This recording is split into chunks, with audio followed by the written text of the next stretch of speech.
Welcome to The Right Angle, the podcast that's more about the process than perfection. Hi, I'm Autumn. And I'm Abby. And we're both avid fantasy readers and writers who love exploring the messy, magical processes of storytelling. Whether it's building words on the page or behind the DM screen. So usually we're talking about our writing processes, outlining, revising, getting words on the page. But this week we're taking a little detour into a different kind of storytelling, D&D session prepping. Because honestly, prepping a game session is a lot like writing a story, except your characters are chaotic gremlins with dice. We wanted to talk about how our writing brains handle world building, improv, and all the beautiful unpredictability that comes with being the DM or the player. So looking at D&D session prepping as writing a story, let's dive into what that session prep actually looks like.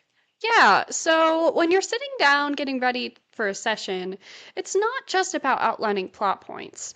There's a lot more to consider, like the world, your players, and the crazy, unpredictable moments that can pop up. So let's start with the basics. What is D&D? What do you need to do to prep? And how does that change depending on whether we're running a one-shot or a full campaign? So for some of you, you might not know what D&D is, but D&D is Dungeons and Dragons. It is a collaborative game where dice tell you what you're going to do and how well you're going to do it. It's run by a DM or a GM. Those stand for Dungeon Master or Game Master, who's basically the mastermind behind the entire story.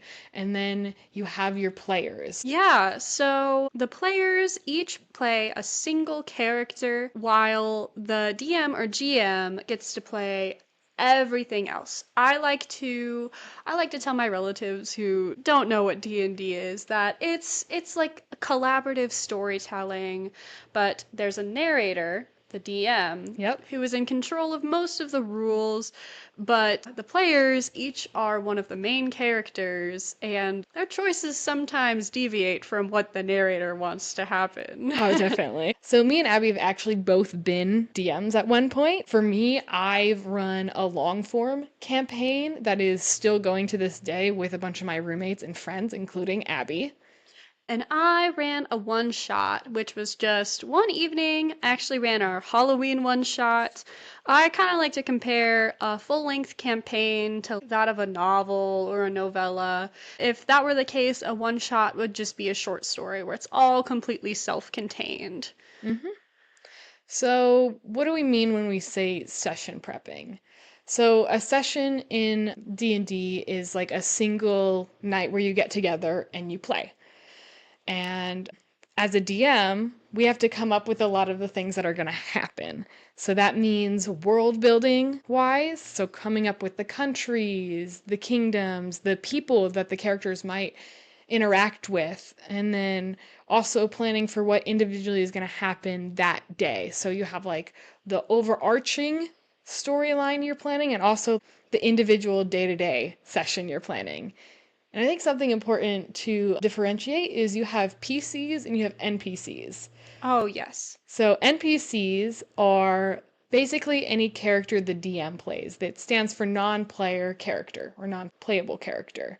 While PCs are player characters. That's basically the characters that everyone else who is not the DM is playing. So it's very different than plotting a novel or short story. A big obvious reason is it's not necessarily written in the traditional sense. The actual act of D&D during sessions is mostly an oral kind of collaborative story. It's not like there's dialogue written out or anything. Usually what is written down is bullet points, or if our lovely DM has happened to make us a note or a map, or, we like to call those goodies, because whenever we get a note or a map or a code we have to break, our DM makes them look really pretty, and usually it's a good thing, usually.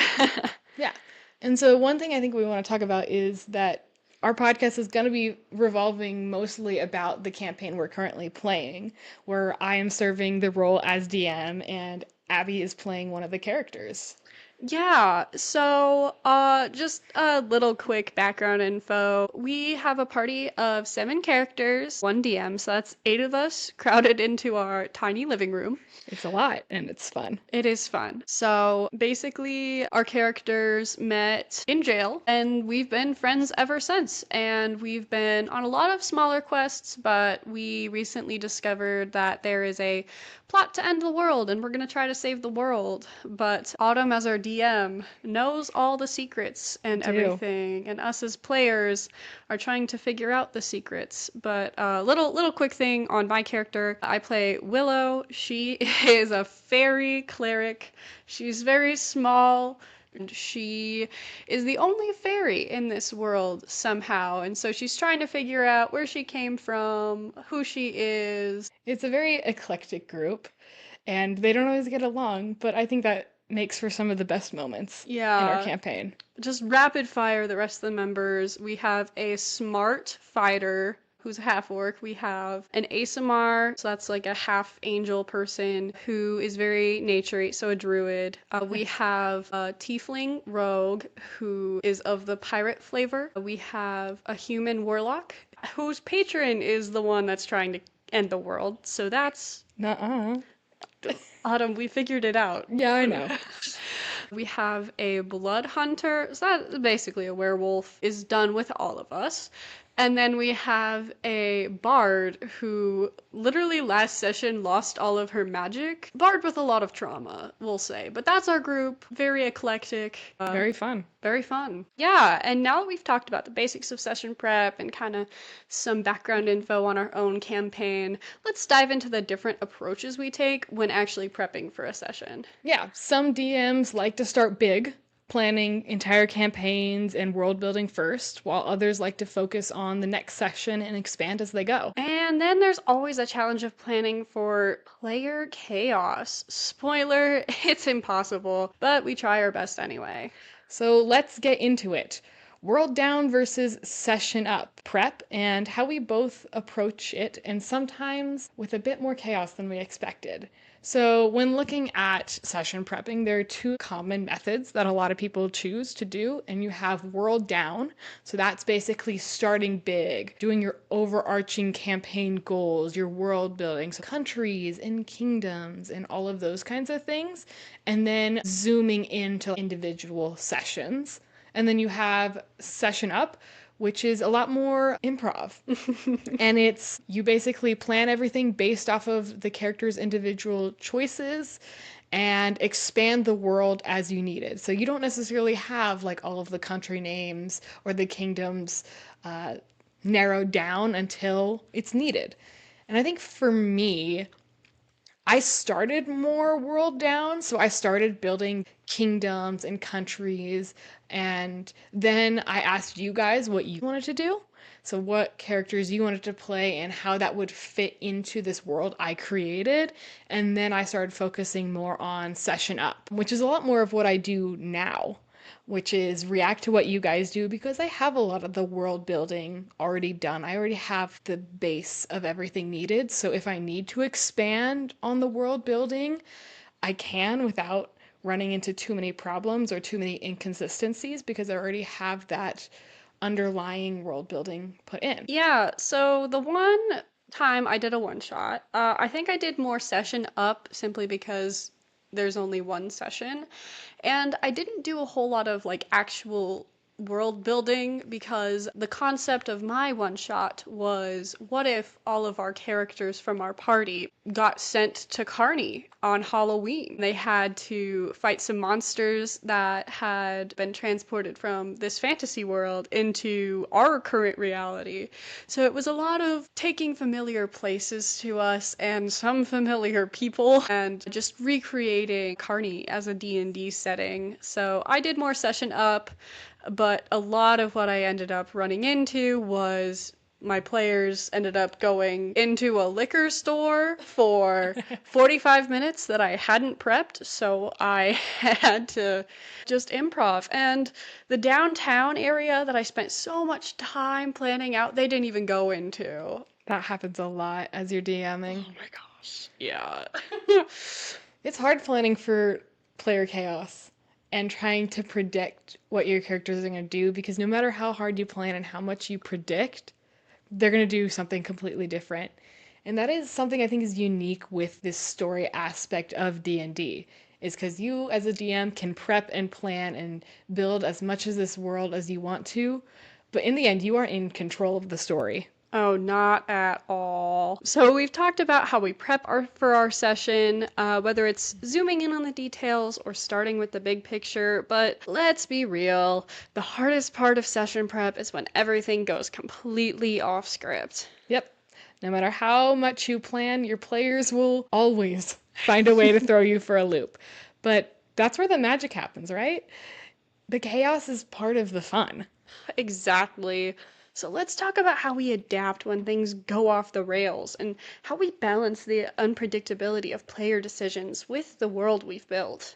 Yeah, we'll dive into everything from last minute changes to how I use foreshadowing to make these chaotic moments feel like they were always meant to happen. So, first, we're going to talk about how to adapt when things go off script. We're going to talk about some specific examples that happened within our larger campaign. The first thing that comes to mind is Mia fighting the Firebird. You want to tell us a little bit about that story, Autumn? Yeah, so Mia is our human warlock, and basically the party was sent on a quest to find a key in the middle of the woods to basically gain the trust of this possible employer. Along the way, they encountered a firebird, which was meant to just be kind of a little bit of flavor in the world. A lot of what I do is add a little bit of flavor to just kind of bring more depth to everything.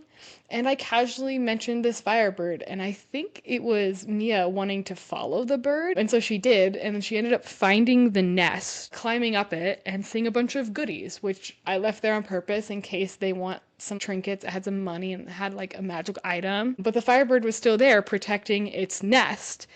And I did a little bit of hinting that this firebird really liked shiny things and could easily be tempted away. Like, say, if you flick a coin down, the bird would have followed a coin, and then you could have taken all the stuff and gotten out of there as fast as humanly possible. Our player decided that they wanted to fight the firebird instead of literally anything else.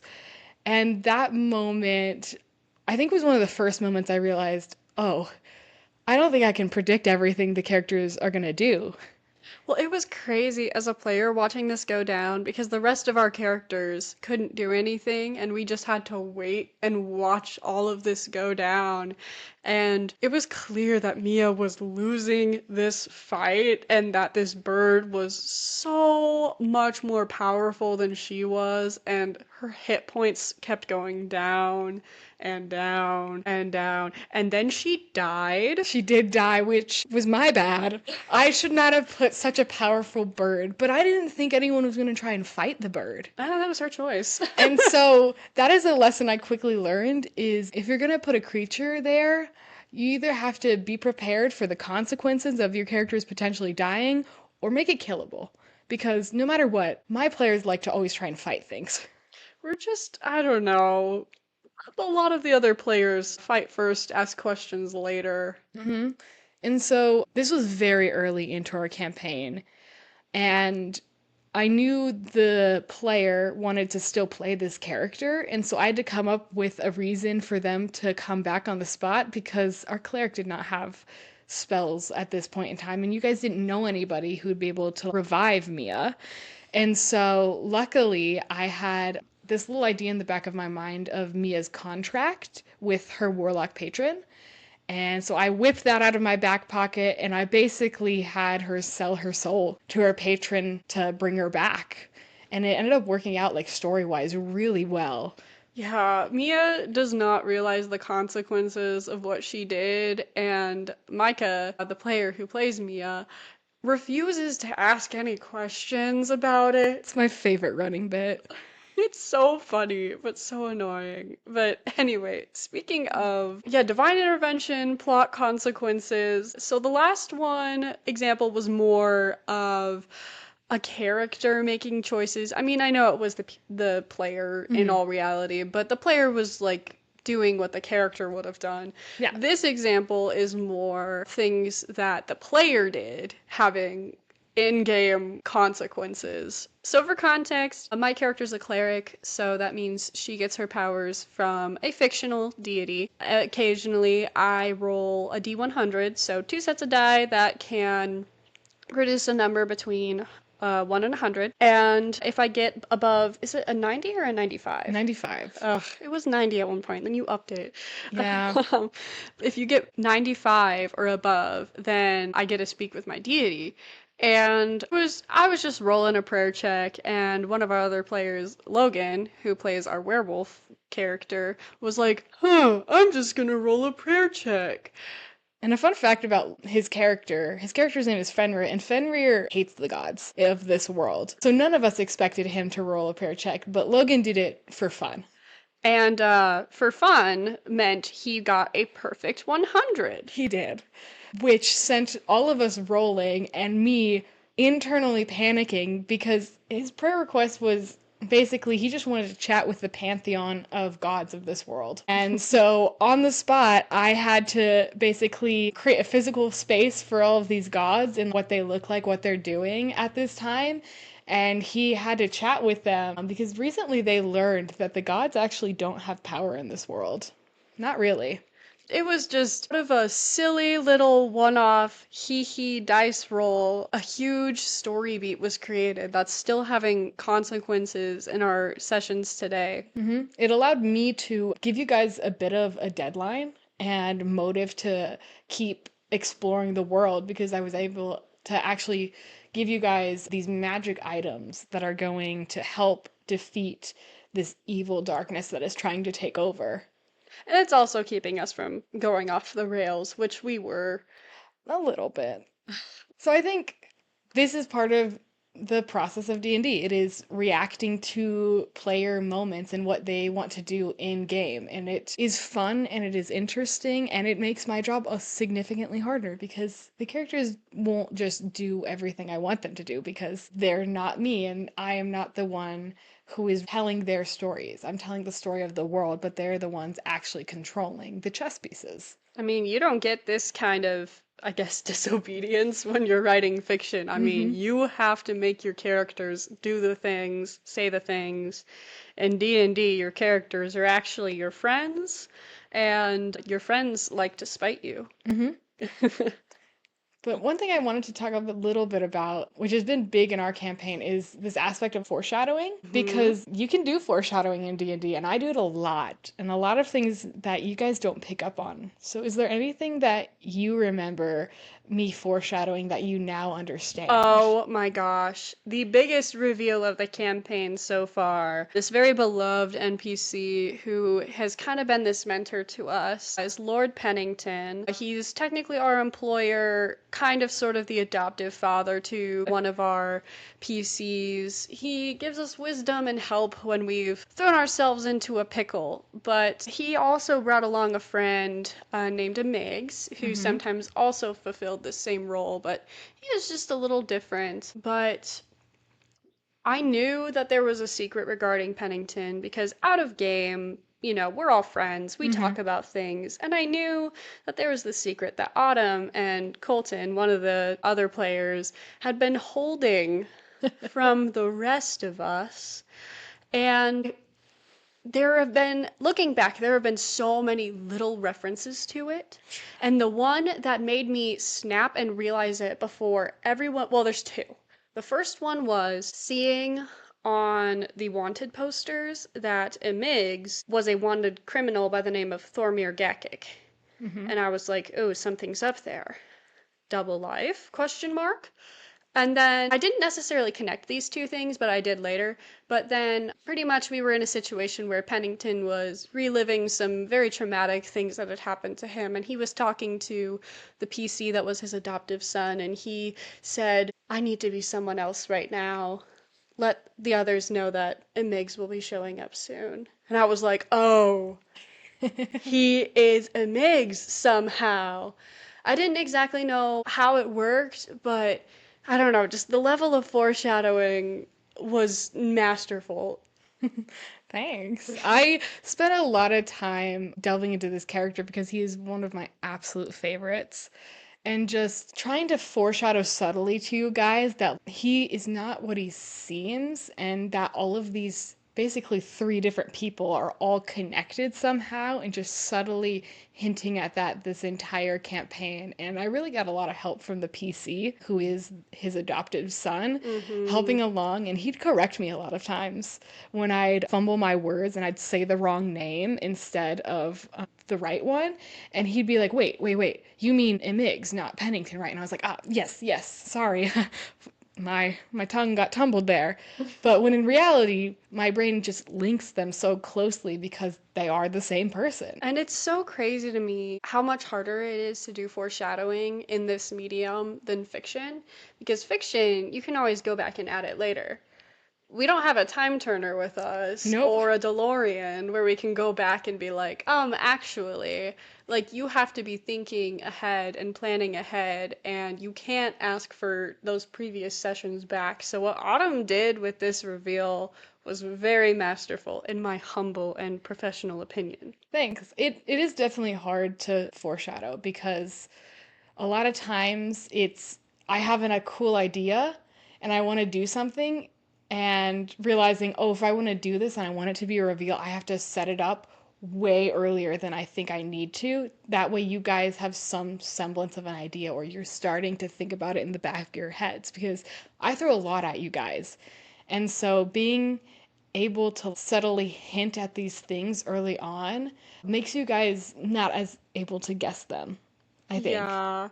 There's a lot of post session talks where those among us who are more nerdy than the rest just yap about our different theories that what this hint might mean or that hint might mean. It's a part of the wonderfulness. And another thing that I often have to do as a DM is completely come up with places and things on the spot because I forgot to plan them beforehand. One of these places being the dark market, Mm, because you guys were interested in going here because you heard you wanted to buy things. You guys like shopping a lot. we do. And I had just written it down as like a one-off joke essentially in my notes, because dark market is a play on like the black market. Yeah. And I thought it was really funny. But then you guys actually want to go there, and I had no idea what it looked like, what was in it. And so I basically came up with a description on the spot, shops on the spot, people on the spot for like probably like an hour and a half. As a player who was in that session, I genuinely thought you prepped all of that. Absolutely not. I'm just saying, your improv was really good, and the shops that were there were really cool, and my character liked what she bought. Yeah. So, I often find a lot of the best moments in D&D are the ones that we don't prep beforehand, are the ones that happen in the spur of the moment that we're coming up with on the spot, because you don't have time to go back and think, maybe I shouldn't do it. You just do. especially like the collaborative moments. Oh my gosh, Ghost Boat. Ghost boat. Basically, the party was investigating this individual who was made an enemy of the pirate queen, and learned that he was making deals with this ghost pirate. And post session, after this was revealed, two of the players, Abby and Logan, were talking about what if there's like this dark ghost army that he's rising from the dead to fight us all. And in my brain, what I had planned was just a guy on a ghost boat. That was it. He was just going to be there alone, chilling. But then I heard this idea of this undead army, and I immediately grabbed it, and I was like, that's canon now. That's thank you. Like, we just made it so much harder for ourselves, but it honestly made for a really fun and dynamic combat scene that lasted several more sessions than it would have. But it was really fun. Yeah. Session prepping might look different from outlining a novel. It usually looks different, but it is still storytelling at its core.